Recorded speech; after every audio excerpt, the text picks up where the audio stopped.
நீங்கள் ஒரு வருடத்திற்கு மேலாக கருத்தரிக்க முயற்சி செய்தும் இன்னும் கருத்தரிக்கவில்லையா? இப்போதே தொடர்பு கொள்ளுங்கள் நோவா IVF. அதீத இன்ட்ரெஸ்ட் ஆக்ஷனில். ஆக்ஷன் படம் தான் அவர் வந்து ரொம்ப ரொம்ப லைக் பண்ணுவார். நாங்கள் சொல்கிறத அவர் வந்து புரிஞ்சுக்கிட்டு ரிஸ்க் எடுத்து பண்ணுவார். அதுதான் வந்து அவர்கிட்ட ஹைலைட்டு. ஆயில் ஒரு ஃபைட் ஒன்று இருக்கும் ஓப்பனிங்லேயே. ஸோ அது ரொம்ப ரிஸ்கான விஷயம். ஏன்னா ஆயில் வந்து ரொம்ப ஹிட் ஆகும். அது விஜய் சார் வந்து ரொம்ப சிரமத்து பண்ணார் அந்த ஃபைட்டு.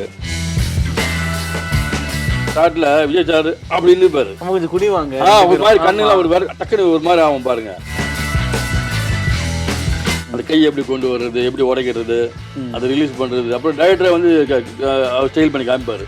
மசா இப்படி சுத்த வேண்டாம் மசா, இந்த மாதிரி கையை சுற்றி இப்படி கொண்டு வந்து அடக்காக்கு உடைக்கிட்டோம். வீட்டில் போய் இடிப்பாரு இல்லையா, அது நேராக போய் வரும்போது ஒரு ரோப் கட்டாகி போச்சு. ஐயோ. ஆனால் பெட்டு ஃபுல்லாக பிடிச்சிருந்தேன். பட் சிஜி இல்லாத காலத்திலே வந்து நாங்கள் வந்து வந்த பீரியட் அது. இப்போ மாரிலாம் இருந்ததுன்னா வேற லெவலில் இப்போ பண்ணியிருப்பேன் அந்த ஃபைட்லாம் வந்து. வணக்கம் சார். வணக்கம். எப்படி சார் இருக்கீங்க? நல்லா இருக்கேன். ஸோ நீங்கள் ஸ்டண்ட் மாஸ்டராக ஒர்க் பண்ண பல படங்கள் வெற்றி படங்கள் இருந்திருக்கு. அதில் முக்கியமான படம் கில்லி. ஆமாம். ஸோ அது வந்து இப்போ 20 வருஷம் கழிச்சு மறுபடியும் ரீரிலீஸ் ஆகி மக்கள் எல்லாம் கொண்டாடிக்கிட்டு இருக்காங்க. ஸோ அதை பார்க்கும்போது எப்படி சார் இருக்கு? அதாவது ரொம்ப ரொம்ப சந்தோஷமாக இருக்குது. நம்ம உழைப்புக்கு கிடைத்த ஒரு மிகப்பெரிய வெற்றி நான் நினைக்கிறேன். கண்டிப்பாக. ஸோ எங்கள் டீம் எல்லாம் சேர்ந்து ஒர்க் பண்ண ஒரு ஹார்ட் ஒர்க் படம் அது.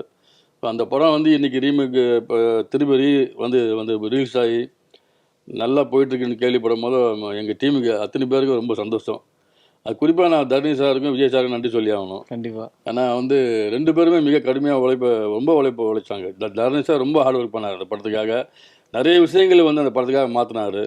நம்ம சென்டிமெண்ட்டாக நம்ம தமிழாளினா ரசிப்பாங்களோ, தெலுங்குலேருந்து இங்கே ரீமேக் கதையை மாற்றும் போது அதுக்கு உண்டான விஷயங்களை வந்து தர்ணி சார் வந்து ரொம்ப அற்புதமாக பண்ணியிருப்பார். அது ரொம்ப ரொம்ப பாடுபடிய விஷயம். அப்பா அம்மா வீட்டில் கேல்டா பண்ணுற சீனாக, தங்கச்சிக்கிட்ட சீன்ஸு இதெல்லாம் வந்து ரொம்ப ஜனங்கள் லைக் பண்ணுவாங்க. ஸோ அப்போவே வந்து எல்லா சீனுக்கும் எல்லா ஷார்ட்டுக்கும் கிளாப்ஸ் ரொம்ப நிறைய இருந்தது. ஆனால் இன்றைக்கி பார்த்தீங்கன்னா அதே ட்ரெண்டு தான் இருக்குது. ஆமாம். அப்போது என்ன இருந்ததோ இன்றைக்கி அதே ரிலீஸ் பண்ணும்போதோ மக்களோட ஆரவாரம். நான் தேட்டரில் எனக்கு நிறைய கிளிப்பிங்ஸு அதெல்லாம் பண்ணாங்க. தேட்டரில் போய் பார்க்கும்போதோ 2 வாரமாக அந்த கிளிப்பிங் தான். ஆமாம், அந்த கிளிப்பிங் தான் வந்துட்டே இருக்கு. எனக்கு நிறைய அமுச்சிட்டே இருக்காங்க. அவங்க சவுண்டு போடுறது கொள்வது, அந்த பசங்க நம்ம படம் பார்க்கும்போது அனுப்பிச்சிட்டே இருக்கானுங்க. அது பார்க்கும்போது ரொம்ப சந்தோஷமாக இருக்குது. இதுக்கு வந்து நான் கண்டிப்பாக என்னுடைய கடவுளுக்கு நான் நன்றி சொல்லி ஆகணும் கண்டிப்பாக. ஏன்னா அந்த ஹார்ட் ஒர்க்கு கிடைச்ச மிகப்பெரிய வெற்றியாக நான் நினைக்கிறேன் இந்த படத்தை. கண்டிப்பாக சார். ஏன்னா வந்து பல சண்டை காட்சிகள் அந்த படத்தில் இருக்கும். ஏன்னா வந்து அந்த மதுரைக்கு போயிட்டு வரும்போதெல்லாம் ஃபுல்லாமே சேசிங் எல்லாமே சண்டை தான். ஸோ நீங்கள் எத்தனை ஃபைட்ஸை பிளான் பண்ணீங்க? பிளான் பண்ணது எல்லாமே எடுத்துட்டீங்களா இல்லை எடுத்தது குறைவான? இல்லை ஒவ்வொரு சீக்வன்ஸு படத்தில் வந்து டைரக்டர் சொல்லுவார். அது கரெக்டாக அது பிளான் பண்ணி எல்லாமே எடுத்தோம். எதுவுமே நம்ம மிஸ் பண்ணல, எதுவும் பண்ணல. அந்த அளவுக்கு வந்து டைரக்டருடைய அந்த சீக்வன்ஸ் சொல்லும் போது நம்ம அதுக்கேற்ற மாதிரி ஷார்ட்ஸு விஜய் சாருக்கு பவர்ஃபுல்லாக இருக்கணும்னு சொல்லி நிறைய விஷயங்கள் பண்ணோம். நாங்கள் வந்து எல்லா ஃபைட்டும் நம்ம கம்ப்ளீட்டாக எடுத்தேன். எல்லா ஃபைட்டும் கம்ப்ளீட்டாக எடுத்தேன். எதுவும் மிஸ் ஆகலை அந்த அந்த ஃபைட்டை பொறுத்த வரைக்கும். ஆனால் வந்து ரொம்ப ரிஸ்க்கான ஃபைட்டு. அந்த தோப்புகளை சண்டை போடுறது, அந்த த்ரிஷா காப்பாற்றி கொண்டு வர பாருங்க, அந்த ஃபைட் ரொம்ப ரிஸ்க்காக இருக்கும். அப்புறம் பார்த்தீங்கன்னா அந்த ஒரு பில்டிங் டு பில்டிங் ஜம்ப் பண்ணும்போது அந்த மாதிரி விஷயங்கள். அப்புறம் வந்து பார்த்தீங்கன்னா ஒரு பில்டிங்குள்ளே ஃபைட்டு, அந்த ஆயிலில் ஒரு ஃபைட் ஒன்று இருக்கும் ஓப்பனிங்லேயே. ஸோ அது ரொம்ப ரிஸ்க்கான விஷயம். ஏன்னா ஆயில் வந்து ரொம்ப ஸ்கிட் ஆகும். அது விஜய் சார் வந்து ரொம்ப சிரமத்து பண்ணார் அந்த ஃபைட்டு. அப்போ கபடி ஃபைட் ஒன்று பண்ணோம் நாங்கள், கிளைமேக்ஸு. அது மாதிரி எல்லாமே வந்து அந்த விஜய் சார் வந்து ரொம்ப ரிஸ்க் எடுத்து பண்ண சண்டை காட்சி எல்லாமே. ஸோ நாங்கள் எந்த சண்டை காட்சியும் மிஸ் பண்ணல. இப்போ பார்க்குறதுக்கு எங்களுக்கு வந்து இப்போ இருக்க டெக்னாலஜியில் இது எப்படி வேணால் எடுத்துருக்கலாம் அப்படின்னு எங்களுக்கு ஒன்று தோணும். ஏன்னா மாடி விட்டு மாடி தாவுறது, அந்த மிளகா பொடியை போட்டு போடுறது, ஏனியை வச்சு கிராஸ் பண்ணுறது. ஆனால் 20 வருஷத்துக்கு முன்னாடி இதை நீங்கள் எப்படி பிளான் பண்ணீங்க? இந்த ஐடியா ஃபஸ்ட்டு உங்களுக்கு எப்படி வந்தது? ப்ளஸ் இதை வந்து கம்ப்யூட்டர் சிஜி அனிமேஷன்லாம் போகும்போது அதோட அந்த அவுட்புட்லாம் எப்படி சார் வாங்கினீங்க? இல்லை அது அப்போ தான் வந்து கொஞ்சம் வந்த புதுசு. ஆமாம். சிஜிலாம் வந்து ரொம்ப பிரமிப்பாக இல்லாத காலங்கள் அது. அப்போ தான் ஆரம்பத்தில் வந்தது. ஸோ அது டைரக்டர் நாங்கள் கேமராமேன் 3 பேரும் உட்காந்து டிஸ்கஸ் பண்ணோம். எந்தெந்த ஷாட் எப்படி எடுக்கிறது, அந்த டெப்த்து கொண்டு போகணும்னா அதுக்கான பில்டிங் எங்கே போய் கொண்டு போய் கேமரா வைக்கிறது. ஸோ அதெல்லாம் பிளான் பண்ணி ஃபுல்லாக வந்து ஹோம் ஒர்க் பண்ணோம். ஹோம் ஒர்க் பண்ணி எல்லாமே டிராயிங் போட்டு வரைஞ்சி டைரக்டர் கிட்ட கொடுத்துட்டு அந்த ஷார்ட் எடுக்கும் போது அதை பார்த்து எங்கெங்க கேமரா வைக்கணும் என்ன எல்லாம் ஆல்ரெடி ஃபிக்ஸ் பண்ணிட்டோம் நாங்கள். ஸோ அது அந்த அந்த ஒரு இது. பட் சிஜி இல்லாத காலத்திலேயே வந்து நாங்கள் வந்து வந்த பீரியட் அது. இப்போ மாரிலாம் இருந்ததுன்னா வேறு லெவலில் இப்போ பண்ணியிருப்பேன். அந்த ஃபைட்லாம் வந்து இன்னும் வேறு இருக்குது. ஏன்னா சிஜி நிறைய டெவலப் ஆகிடுச்சு. ஸோ அப்போது அந்த இல்லாத நேரத்துலையும் பிரமிப்பாக எடுக்கணுன்ற விஷயத்த நான் டைரக்டர் கேமராமேன் 3 பேரும் சேர்ந்து கோபி சார் ரொம்ப சிரமம் எடுத்து பண்ணார். அவருடைய ஒர்க்கு ரொம்ப அந்த படத்தில் ரொம்ப டாப்பில் இருக்கும் கேமராமேனுடைய ஒர்க்கு. ஸோ ரொம்ப நல்லா அமைஞ்சது. சிஜி இல்லாமல் நாங்கள் பண்ணது அது மிகப்பெரிய ஒரு சவால் தான் எங்களுக்கு. Okay sir. ஸோ அப்போ உங்களுக்கு எவ்வளோ ரிஸ்க்காக இருந்தது ஸ்பாட்டில் எடுக்கும் போது? ப்ளஸ் வந்து இந்த சேசிங்கில் வர சண்டை, தண்ணிக்குள்ளே அண்டர் வாட்டரில் ஒரு சீக்வன்ஸ்ன்னு சொல்லி ஒரு செட்டுக்குள்ளே மட்டும் இல்லாமல் செட்டுக்குள்ளேயும் இருக்குது, கிரவுண்ட்லேயும் போய் எடுக்கணும், தண்ணிக்குள்ளேயும் எடுக்கணும். கார் சேசிங்லாம் உண்மையாக அந்த காருக்குள்ளே ஜம்ப் ஆவாங்க. ஆமாம், விஜயும் த்ரிஷாவும் போகும்போதெல்லாம் எவ்வளோ ரிஸ்க்காக இருந்தது ஆக்ட்ரஸுக்கும் சரி உங்களுக்கும் சரி? ஆமாம். இல்லை அது சேசிங் தான் ரொம்ப ரிஸ்க்கான விஷயமா இருந்தது. என்ன காரணம்னா விஜய் சாரை வந்து சேஸ் பண்ணி கார்லாம் வரும். அதில் பார்த்தீங்கன்னா ஒரு கார் அடித்து போய் மரத்தில் போய் மோதும். ஆமாம். அது வந்து அந்த நேரத்தில் வந்து நிறைய பேர் ஸ்டன்மேன்லாம் கூட யோசனை பண்ணாங்க, மாஸ்டர் ரொம்ப ரிஸ்க்காக இருக்கே அப்படின்னாங்க. இந்த படத்தில் நம்ம ரிஸ்க் எடுத்து தான் பண்ணி ஆகணும், அப்போ தான் வந்து நமக்கு எல்லாருக்கும் பேர் கிடைக்கும் அப்படின்னு சொல்லி ஸ்டார்ட் பண்ணால் நம்ம தைரியமாக நம்ம ஸ்டன்மேன் ஒருத்தர் பண்ணார். அந்த ஷாட் நம்ம பிரமாதம் வந்து அதேமாதிரி விஜய் சாரும் த்ரிஷாவும் நிறைய அந்த சிச்சுவேஷனில் ரிஸ்க் எடுத்து அந்த போகிறதுக்கு வந்து ஷாட்லாம் எடுத்துகிட்டு இருந்தேன். அப்போ பார்த்தீங்கன்னா விஜய் சார் ஜீப்புக்கு பின்னாடி ஒரு பாம் அடிக்கணும். ஓகே. ஸோ அது இப்போ பின்னாடி பாம் அடிக்கணும்னா இப்போ நம்ம வண்டி அப்படி போயிட்டு மறுபடியும் வந்து அப்படி போகும்போதெல்லாம் டைமிங்லாம் இருக்காது. ஸோ நீங்கள் பாம் மேலே ஓவர்லாப் பண்ணி போங்க சார், நான் அடிச்சிடுறேன் அப்படின்னு சொல்லி பாம்புக்காரங்க இன்ஸ்ட்ரக்ஷன் கொடுத்தேன். விஜய் சார் என்ன சார் ரிஸ்க்காக இருக்குது மாஸ்டர், நான் பாம்பு மேலே போகும்போது அப்படியே அடிச்சிட்டிங்கன்னா அப்போ என்ன ஆகுறது அப்படின்னு. இல்லை சார் நான் இருக்கிறேன் 100% உங்களுக்கு ஒன்றுமே ஆகும் சார்னா அவர் கொஞ்சம் யோசனை பண்ணி தான் போனார். பட் என் மேலே இருக்கிற நம்பிக்கையில் போனார். இருந்தாலும் இந்த பாம்புக்காரர் என்ன பண்ணிட்டான், கரெக்டாக அந்த ஜீப்பு தாண்டி ஒரு 10 அடி போனால் தான் அடிக்கணும். இவன் என்ன பண்ணிட்டான், ஜீப் தாண்டோன்னே அடிச்சிட்டான். நீங்கள் இது போல அந்த ஸ்டேஜிங்கில் பாருங்கள், அந்த ஷாட்டில் விஜய் சார் அப்படின்னு இருப்பாரு, கொஞ்சம் குடிவாங்க ஒரு மாதிரி கண்ணுல ஒரு வேறு டக்குன்னு ஒரு மாதிரி ஆகும் பாருங்க. அது ஒரிஜினல் ஷாட் அது.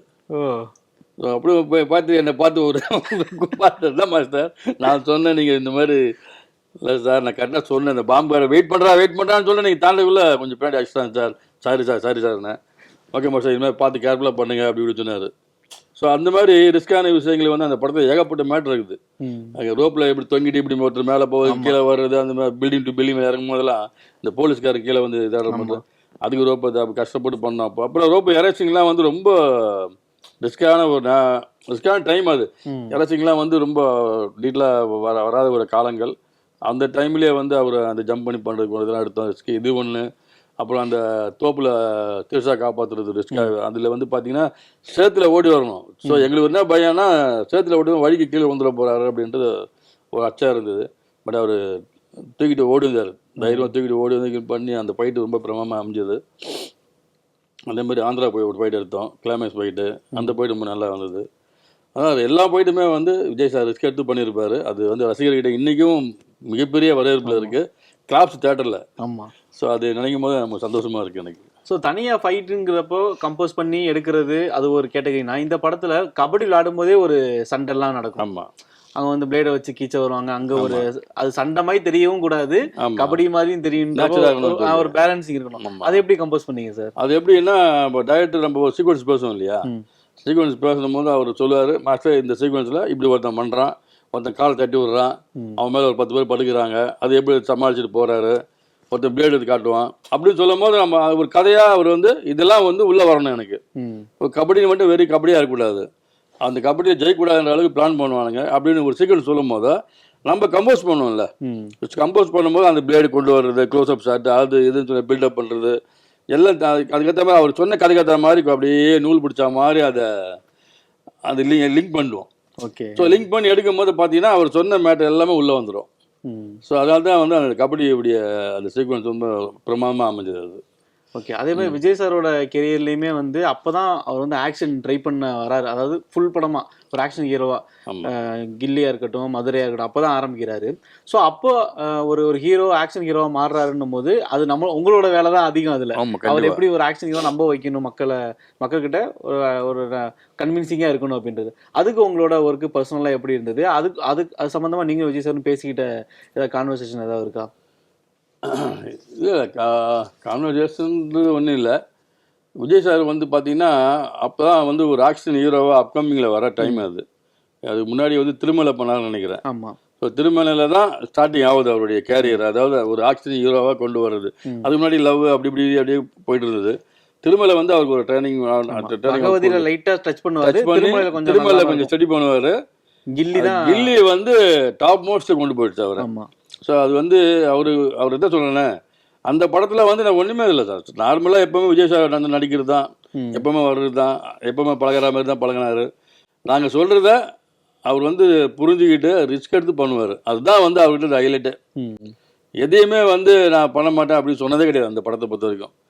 எதுவும் துணிஞ்சு பண்ண படம் கில்லி. ஸோ அதனால தான் வந்து மிகப்பெரிய ஆக்ஷனில் வந்து அவருக்கு பேர் வந்த காரணமே விஜய் சாருக்கு வந்து அவர் ரிஸ்க் எடுத்து பண்ணது, எதையுமே வந்து துணிஞ்சு பண்ணார். ஸோ அது வந்து நாங்கள் டைரக்டர்கிட்ட நாங்கள் டிஸ்கஸ் பண்ணி இது இப்படிலாம் சொல்லுவோம் அவர்கிட்ட, சார் இப்படி இருக்குது சீக்வன்ஸ், இப்படி போக போகிறோம், இந்த மாதிரி கார்லாம் அப்படி வரும்போது இப்படி போக போகிறோம், இந்த மாதிரி அந்த மாதிரி எதுவாக இருந்தாலும் அது கொஞ்சம் முன்னாடி கொஞ்சம் பேசிக்குவோம். ஓகே மாஸ்டர் நீங்கள் பண்ணுங்கள், நீங்கள் என்ன சொல்லி நான் எடுக்கிறேன், நான் பண்ணுறேன், நான் ரெடியாக இருக்கிறேன், எனக்கு வந்து பிரச்சனை இல்லை, பட் நீங்கள் சேஃபாக பண்ணுங்கள் எது வந்தாலும் அப்படின்னு தான் சொல்லுவார். எப்போவுமே அந்த சேஃப்ன்ற வார்த்தை சொல்லிகிட்டே இருப்பார். ஏன்னா நீங்கள் சேஃபாக இருக்கணும், ஒரு ஸ்டன் நடிகரும் கூட எதுவும் ஆகக்கூடாது, ஆர்டிஸ்ட்டுக்கு எதுவும் ஆகக்கூடாது, அதெல்லாம் கொஞ்சம் பார்த்து பண்ணுங்கள் மாஸ்டர் அப்படின்னு விஜய் சார் வந்து எப்பவுமே அவர் வந்து கொஞ்சம் அது மட்டும் தான் சொல்லுவார். ஆமாம், ஒரு வாட்டி சொல்லிட்டோம்னா அதுக்கப்புறம் நம்ம கிட்டே வர மாட்டார். நீங்கள் என்ன சொன்னால் எடுத்து நாங்கள் என்ன சொல்லுவோம் அது பால் பண்ணிட்டு போயிட்டே இருப்பார். ஃபஸ்ட்டு டைம் மட்டும் கொஞ்சம் சின்னதாக அப்படி பேசிக்குவோம், சார் இப்படி இப்படி இருக்குன்னு அப்படின்னு, ஓகே ஓகே அப்படின்னு. மற்ற டைம் என்ட்ரி ஆக மாட்டார். அதே மாதிரி உங்களால் தெரியும் அவருக்கு ரொம்ப சாஃப்டாக உட்காந்துருப்பார், பார்க்குறதுக்கு ரொம்ப அப்படியே கம்போஸ் பண்ணுறது அப்படியே பார்த்துட்டே இருப்பார். அப்படி இப்போ சார் வாடி பார்த்துக்கலாம், ஓகே ஓகே டேக் போகலாம் அப்படின்வார். சார் கம்போஸ் பார்த்துக்கலாமே, இல்லை நான் பார்த்துக்கிறேன் அப்படின்வார். ஸோ அது விஷயம் நிறைய விஷயங்கள் கொஞ்சம் மெமரி பவர் அதிகமாக இருக்குது கம்போசிங் பண்ணும்போது. அது மாதிரி நிறைய நல்லா ரிஸ்க் எடுத்து பண்ணி அந்த படத்தில் வந்து ஒரு நல்ல பேர் வந்தது. அந்த படத்தில் எங்களுக்கும் பேர் வந்தது. எங்களுக்கும் வந்து அந்த டைம் நாங்களாம் வந்து ஒரு பெரிய பீக்கில் வந்து அந்த டைம் தான். ஸோ கில்லின்ற ஒரு படம் வந்து மிகப்பெரிய டேர்னிங் பாயிண்ட் எங்களுக்கு. தர்ணி சார், எனக்கு கேமராமேனுக்கெல்லாம் ஒர்க் பண்ண டெக்னீஷியன் அத்தனை பேருக்கும். அதே மாதிரி பிரகாஷ் ராஜ் சாரோட கேரக்டர் அவருக்குன்னு ஒரு ஸ்டண்ட்ல ஒரு மேனரிசம் வச்சிருப்பாரு. அது இந்தியன் தாத்தா ஸ்டைல் மாதிரி வேற அப்பப்ப ட்ரை பண்ணுவாரு. ஸோ இந்த ஒரு ஸ்டைல முத்துப்பாண்டி கேரக்டர் கொடுக்கலாம் அப்படிங்கிறது எப்படி தாட்டு வந்தது சார் உங்களுக்கு? இல்லை, அது டைரக்டர் பண்ணது தான். டைரக்டர் வந்து இப்படி ஒரு கேரக்டர் உள்ளவன் அப்படின்ற மாதிரி முதலே சொல்லிட்டாரு. கதை சொல்லும் போது இந்த மாதிரி நரம்பு அடிக்கிறது கொள்றதுலாம் கொஞ்சம் வித்தா கற்றுக்கூட ஆள் இது, அதனால நீங்கள் வந்து அந்த மாதிரி ஃபைட்டுகள் வரும்போது அதை யூஸ் பண்ணுங்கன்றார். ஓகே. ஸோ அந்த மாதிரி ஒரு பாயிண்ட் நரம்பில் அடிப்பான் கொள்ளுவான், அந்த மாதிரி இல்லை வித்த தெரிஞ்சவன் அப்படி. அதனால் அந்த கதை பிரகாரம் வந்து அப்படி ஒரு கேரக்டர் அவன். அதனால் நீங்கள் வந்து எந்த ஃபைட்டை பண்ணாலும் அதை கொஞ்சம் இன்க்ளூட் பண்ணுங்க மாஸ்டர் அப்படின்னு சொல்லி டைரக்டர் சொன்னதால் நாங்கள் சில எந்தெந்த ஃபைட்டில் யூஸ் பண்ண முடியுமோ அதெல்லாம் வந்து பிரகாஷ் சாருக்கு வந்து ரொம்ப சொல்லிக் கொடுத்தோம். அவரும் ரொம்ப நல்லா பண்ணார். ஒரு வாட்டி ரோப் ஷாட் கிளைமேக்ஸ் கபடியில் வந்து ஒரு அடிச்சு தூக்கி விட்டு லைட்டில் போய் இடிப்பார் இல்லையா, அது நேராக போய் வரும்போது ரோப் கட்டாகி போச்சு. ஐயோ! ஆனால் பெட்டு ஃபுல்லாக பிடிச்சிருந்தேன். வந்து நேராக கத்திட்டே வந்து பெட்டில் வந்து விழுந்தாரு. ஏன்னா அப்போல்லாம் வந்து கனமான ரோப் கிடையாது. ஏன்னா சிடி வந்த டைமு ரொம்ப எரேஸ் பண்ண மாட்டாங்க, அதனால கொஞ்சம் மெலிஸ் ரோப் தான் போடுவான் அப்போலாம். ஸோ அதில் வந்து கத்தி ஒன்றும் சொல்லலை, ஒன்றும் போடுவோம். ஏன்னா ஃபுல்லாக பெட்டு போட்டு எது வந்தாலும் எங்கே விழுந்தாலும் அவர் வந்து சேஃபாக இருக்கணும்னு சொல்லி விஜய் சார் தூக்கி விடுவார். நேராக வந்து பெட்டுக்கு அந்த வந்து கீழே விடுவார்.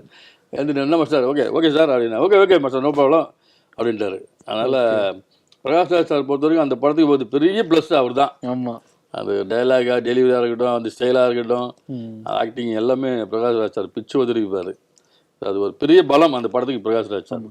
ஸோ அதேமாதிரி கிளைமேக்ஸில் வந்து இப்போ முத்துப்பாண்டி வந்து வேலு அடிச்சதுக்கப்புறம் இந்த கை காலெல்லாம் வந்து சுணுக்கானதுக்கப்புறம் விஜய் சாரே வந்து அதை எடுத்து சுணுக்கு எடுக்கிற அந்த சீக்வன்ஸ் வந்து அந்த படத்துலையும் இருக்கும். அப்புறம் துப்பாக்கி படத்துலையும் அதை யூஸ் பண்ணியிருப்பாங்க. விஜய் சாரோட அந்த மேனரிசத்தில் அதையும் ஒன்று வச்சிருப்பாங்க. அந்த ஐடியா எப்படி சார் வந்தது? அது எப்படின்னா டைரக்டர் என்ன சொன்னார்னா, இந்த மாதிரி ஒவ்வொரு பாயிண்ட் அடிச்சிருவா போல மாஸ்டர், கை காலெல்லாம் வந்து ஸ்டக் ஆகிடும் விஜய் சாருக்கு.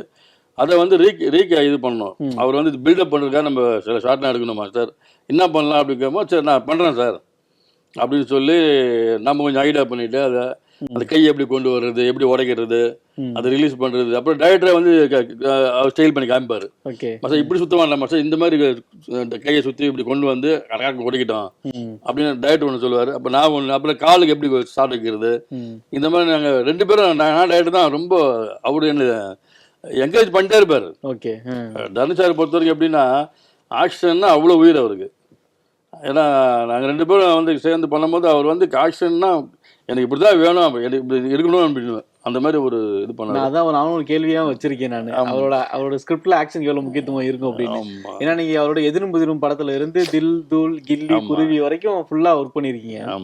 அவர் எழுதும் போதே ஸ்கிரிப்ட் எழுதும் போதே ஸ்டண்ட்டுக்கு எவ்வளவு முக்கியத்துவம் கொடுத்து எழுதக்கூடிய ஒரு இயக்குனராக இருக்காரு அவரு. ஆமா, அதுதான் உங்ககிட்ட கேட்கணும்னு நினைச்சேன். இல்லை உண்மை அதுதான்.